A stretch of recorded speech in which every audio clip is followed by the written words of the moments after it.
So we encourage talking about these risks at every age, and then obviously keeping it age appropriate. That's what we do with our presentations. We're not talking to our younger kids. I'm not talking about sexting and the sexual solicitation. It's mostly just, basic safety, talking to strangers, stuff like that. With our older kids, we're addressing this head on. When I first started trying to do these presentations, I kind of got some pushback from some of the school administration, thinking that we're going to put these ideas in their heads. We're not. Like I said, my youngest cases have been 9 years old. I've been fully aware, taking nude images and sending them out with the phone. So kids are doing this younger and younger, unfortunately. So with our younger children, netiquette, which is just online etiquette, what they should do when they look at inappropriate content, dealing with your pop-ups that come up on websites and sharing passwords. And then again, the big one is just not trusting everyone you meet online, just like they shouldn't trust everybody you meet, face-to-face. Tweens and teens, so generally 6th grade and up, focusing more on cyberbullying, sexting issues, posting personal inappropriate information. So when we talk about inappropriate content, when I'm talking to our teens and tweens, I'm talking about putting that stuff on their social media. They know what's out there, they've seen it. I'm talking about the consequences of what happens when they put it up on there. And then meeting offline, which obviously we encourage kids to never meet, obviously should never meet adults offline, and even older teens now, we're telling them to be pretty wary about meeting other people they think are teens offline, because a lot of our guys now are operating under fake aliases that make them look like other teens, and so there's some danger even in that. So with the inappropriate content, obviously, pornography, excessive violence, the hate speech, the risky or illegal behaviors, we see a lot of that, especially on YouTube. They do a decent job of policing some of it, but a lot of that stuff's out there still. So ways to respond. So when I'm talking to the kids, I always encourage them. There's like a pretty set, repetitive thing, same thing we're going to hear tonight with all these topics. With the kids, we always encourage them to talk to an adult. Talk to parents, talk to teachers, counselors, whoever, whatever trusted adult it is in their lives. We're encouraging them to come talk to you so you know what's going on. So if if your kid does come to you with this, try not to frighten them. You certainly don't want them to make them think like they did something wrong. A lot of times it's really easy to stumble upon this stuff. I remember I was a kid, I don't know, probably 11 or 12, so my brother was a couple years younger than me. He was trying to go to Coke.com, the website, and he spelled it completely inappropriately. I'll let you imagine what it came out to be. And went to a pornography website and just didn't do it on purpose. And he basically got in trouble.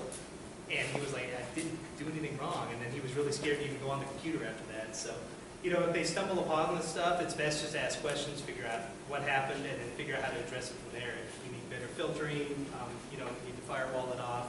If they shouldn't be, maybe they're too young to be using the internet or whatever it is. Listen attentively. Again, make sure they know it's not their fault. Answer questions, and then help them report it. There's a lot of stuff online that we can't deal with, it's free speech and everything else. But all these websites have codes of conduct, and so when you sign up, like if you sign up for Facebook, you get that 12-page PDF that nobody reads. That's like all the legal stuff about using their sites. All of them have what's appropriate for their website to be used for, and I use Facebook for most of my examples just because most everybody's familiar with it. So if somebody's violating those terms of service and you report it to the company, they'll take a look at it usually, or in the case of Facebook, it's an algorithm that looks at it. If it violates their service, they'll pull that account down. So you're potentially protecting other kids as well. So some things we can do, and again, this is what I talk to the kids about. The most simple thing, if it's just that scary, turn the screen off and just get adults for our younger kids. For older kids, we tell them, use the back button, just get away from there. And again, tell your parents that if you guys are checking internet history or something, you see something pop up, you know what's going on. And again, like I said, you can always report things to the website or app if it's inappropriate for that setting. So with our older kids, this is what we're talking about. Not posting stuff on their social media that's going to affect them going into the future. That's, again, any inappropriate or illegal behavior. You'd be surprised how many cases we get for underage parties that we didn't know about the party, that somebody puts all the pictures online, and schools find out, or parents find out, and then law enforcement has to go out, and kids are getting tickets and stuff for what they already shouldn't be doing, but then they put it online, and it's affected them even more so. The offensive language, threats of violence, and the underage drinking, especially the drug use. Now with marijuana being legalized, even before, I can't tell you how many middle schoolers and high schools I see with just pages of marijuana just posts, and pictures of them when they're high, talking about being high. It's becoming a lot more accepted. And the problem is, what our kids don't realize is a lot of this stuff is permanent. So on your Facebook page, even if you delete your account, if you've been tagged in anything, or if you tag yourself in other people's accounts, that stuff's still up there. You can't click on the link anymore because your page is gone, but your name is still associated with it. So has everybody in here Googled their name once, just to see what comes up? If you haven't, give it a shot, and try it with your kids and see what comes up. Depending on what their online presence is, it can be pretty surprising. And again, that stuff isn't going to go away, because I've talked to a lot of kids before who are like, yo, I'm in high school, this is okay now, I'll just delete this account when I go to college and start a new one. That's great, but all those pictures and everything you've been tagged in that from your friends who aren't going to delete their stuff, that's there forever. And people are losing jobs, people aren't getting accepted into colleges, or missing out on scholarships now because everybody's looking at social media. We've had a lot of law enforcement officers lose their jobs over social media. So this is one of the videos we watch with the kids in the tweens and teens presentation. This is actually a true story from a kid back east who shared it with NetSmarts, who turned it into this video.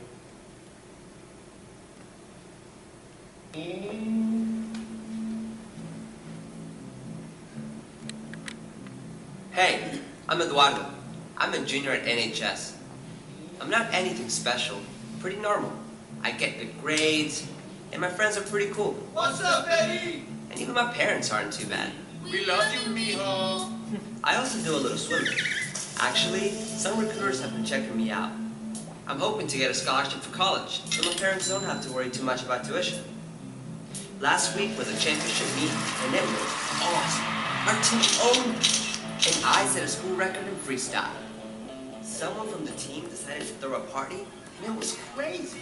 Everyone from school was there, including the hot girl from my science class. Hey, Eddie! People were acting so crazy, I had to take them pictures, man. I may have had a little too much fun. It probably wasn't the smartest thing to take pictures, but then I got really dumb and posted them on my page. It's just what everyone does. And I didn't even think to use my privacy settings. So once I posted them, everyone could see them, and anyone could share them. I found that out when I was called to the principal's office and saw some of the pictures from my page sitting on her desk. Coach was there too, and he was really disappointed. It seems like one of my so-called friends had sent them the pictures, but which one? It could have been anybody. My ex-girlfriend, who's always mad at me for something.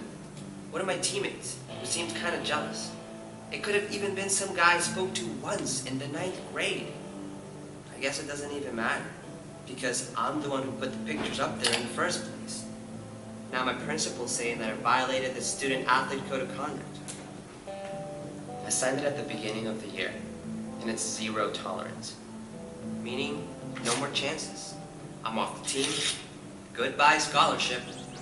On top of that, I got suspended. I've never seen my parents so mad. Even my teammates won't talk to me. Some of them were in those pictures, and they've been calling to the principal's office too. At first, I was really mad at whoever sent the pictures. What business was it of theirs?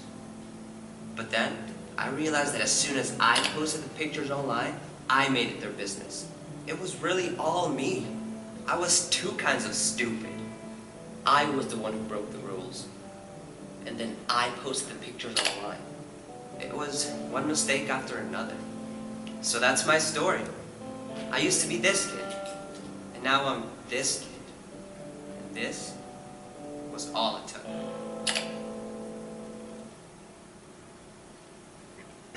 So some things you can do as parents, and as educators too now that computers are being used so much in the schools, establish expectations for behavior online, especially what's being posted.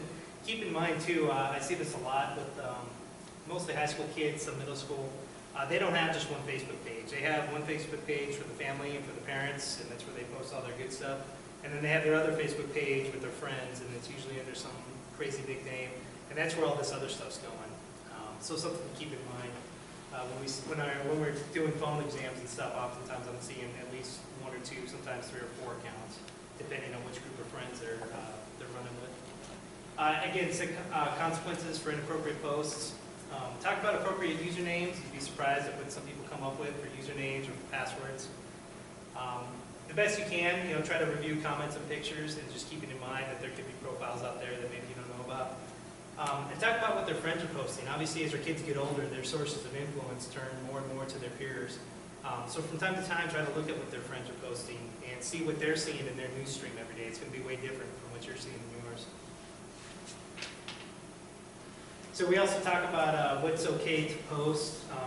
We say pictures of family and friends, and with permission ideally, because some people don't want to be online. Some people try not to have their name and picture and stuff associated.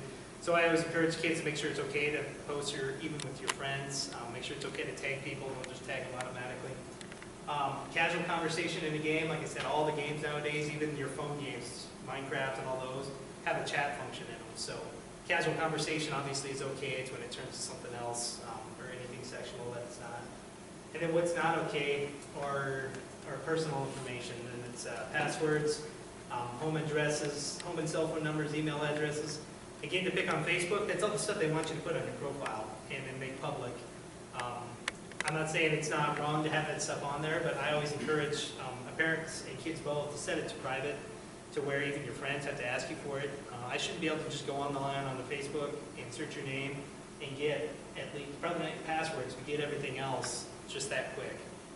And then location is a big one we've had problems with. You guys all know about location services on phones, mostly phones, some tablets as well, mobile devices. So if you don't, almost all phones nowadays, smartphones, have GPS built into them. It's pretty accurate. And depending on what apps and stuff are allowed to use your location data, that stuff potentially being posted online. So again, to pick on Facebook, if you have your location on and Facebook can access that, it's posting it every time you post, every time you send or receive a message, every time you upload a picture, your location will go with that. Same goes with your pictures and videos. So if you have it turned on and your camera's allowed to access it, it's recording your GPS in the background of the picture. And we actually had a fairly recent case where I think she was 13-year-old girl was on Kik Messenger, back when you could do the random chat. Met a guy on there she thought was another teen. They were chatting back and forth. Eventually it switched over to text messages, and they both had iPhones, so they were talking on iPhones. She eventually sent him a picture, and it wasn't anything inappropriate. It was just her in the mirror saying, "This is who I am." Talk continued for a little while. It eventually started to turn kind of sexual, which made her uncomfortable. And then she finally said, "Hey, I don't want to talk to you anymore." Or I think before she said that, he finally did say, "Hey, I'm an adult. I want to meet up for sex." She said, "No, that's creepy." Ended the conversation. The very next reply she got back was the Google Street images of her house. And she had actually lied about her location. She had said that she lived in Denver. She gave a fake name.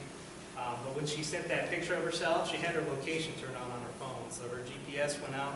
And it's incredibly accurate. When we're looking at those in our forensic lab, it doesn't just come back to your house. It'll generally come back to like the portion of your house where whatever room it was taken in. So there's a bunch of free programs, or if you have like a Mac, you can look at that automatically. He knew that. He dropped it into a Maps program, came right back to her house, and freaked her out. So obviously she did the right thing. She went and got her mom. We traced it back. It actually ended up being the governor's half-brother over in Utah, who had been arrested for this before and was being investigated by the Utah ICAC. He was having a conversation with one of them and got arrested on that. Luckily, they were able to lure him over. But he was about 4 or 5 hours away is all. He could have been at her house. And she didn't do, you can argue whether or not she should have been talking to any stranger online, but in her mind, she was talking to another kid. Didn't do anything wrong. Just having that location on put her in quite a bit of danger. So something to keep in mind. I have it turned off. I use it on my phone for like my weather app and my maps, and that's it. Turn it off for everything else. Facebook doesn't need it. Your camera doesn't need it. All that social media, texting apps, they don't need it. So some of the risks, we already talked about identity theft, obviously the online scams, hacking, which generally isn't actually hacking, it's generally people just get your password or use that password and they get into your account. Again, the threat there is the same for kids as it is for adults. They can get your information, go out and use it for credit and stuff. So some more things you can do, again, establish rules, just like we do with the other one. Like I said, these slides are going to be really repetitive because it's the same for all of it. Establish your expectations, learn about your reporting options. Like I said before, a lot of the websites all have their own terms of service. So if somebody did post a picture of your kid without their permission, you want to take it down, just reach out to that website. Most of our legitimate ones, Facebook, Instagram, they'll pull that stuff down for you. Help them set up their privacy settings. Unfortunately, I hear about a lot of adults who say their kids help them set up their social media accounts. And I don't encourage that, because then the kids have all the power over their own accounts and then over yours as well. So take the time, Google is your friend for most anything. If you want to know how to do privacy settings on Facebook, just Google Facebook privacy settings. And there's about 100 tutorials that will come out there and help you. Help them create strong passwords. Yeah.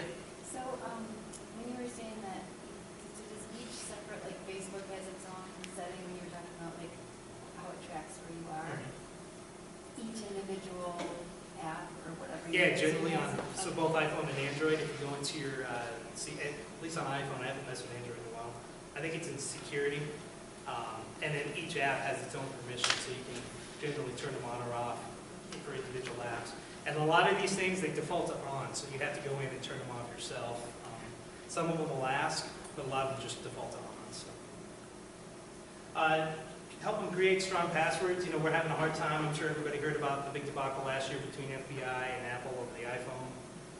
Encryption's getting better and better. We're having a harder time. Like if I'm in the lab, I can't get into a lot of phones or computers now because of encryption. But we have the top 10 most common computer passwords and the top 10 phone PIN codes.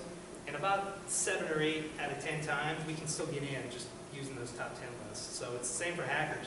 Everybody says their accounts got hacked. It's not that somebody got hacked. They just have scripts that run the internet, and they just try your password, and they just keep trying stuff until they get in. So if it's home or 123 or 1234, some of these common ones, it's just that quick and they're in. And then talk about friends lists. I see a lot of kids with 7, 8, 900, 1,000 plus friends on Facebook or Instagram or followers on Instagram. They don't know that many people. A lot of those accounts are probably fake. We see a lot of adults now. I'm working a case, worked it, it's in the court right now, with a guy in Rifle with 47 Facebook accounts that he all had friended together. He was in his 30s. All the accounts made it look like he was a boy or girl in his teens, in their teens.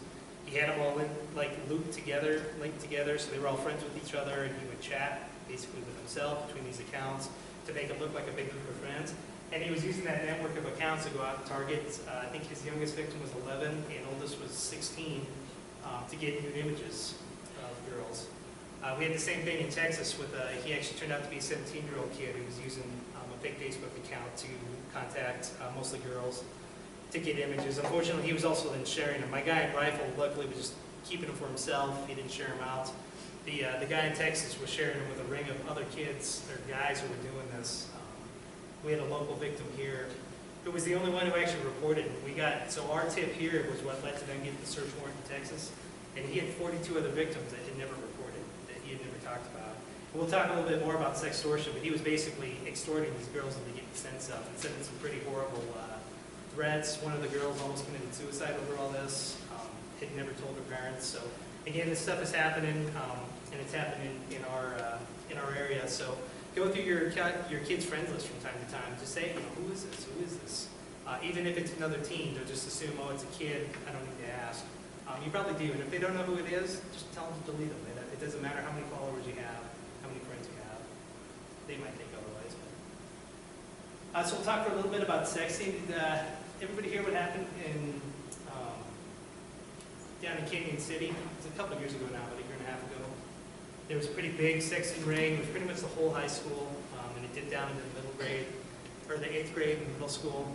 About 300 or 400 students were involved. About 100 had taken images or pictures of themselves, and they were being shared around. There was like some point system, depending on what pictures you had or how many, centered around the football team.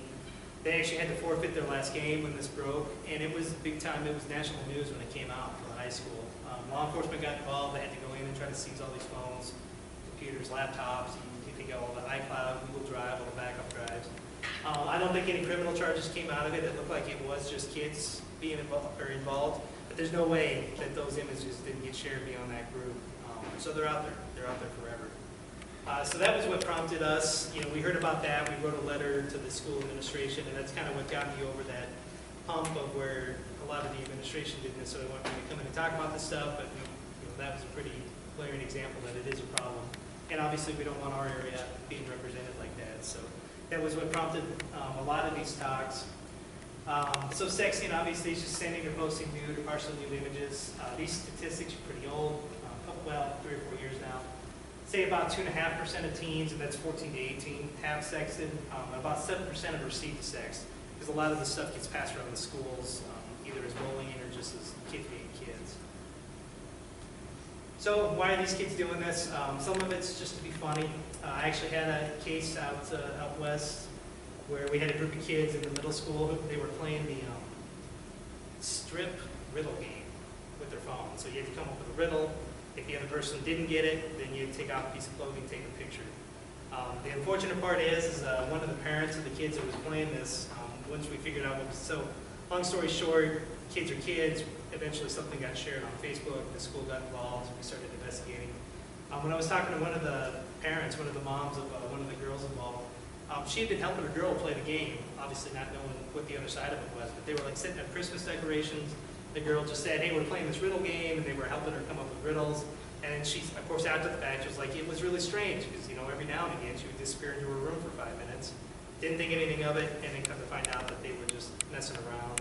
They were all 11, 12, 13, but eventually one of the girls, it was the girls of one of the girls topless, including her face, and that ends up on somebody's Facebook page. So could be to impress a crush, and a lot of times what we're seeing is they're just sharing it with boyfriends or girlfriends. It's just part of a normal teenage relationship.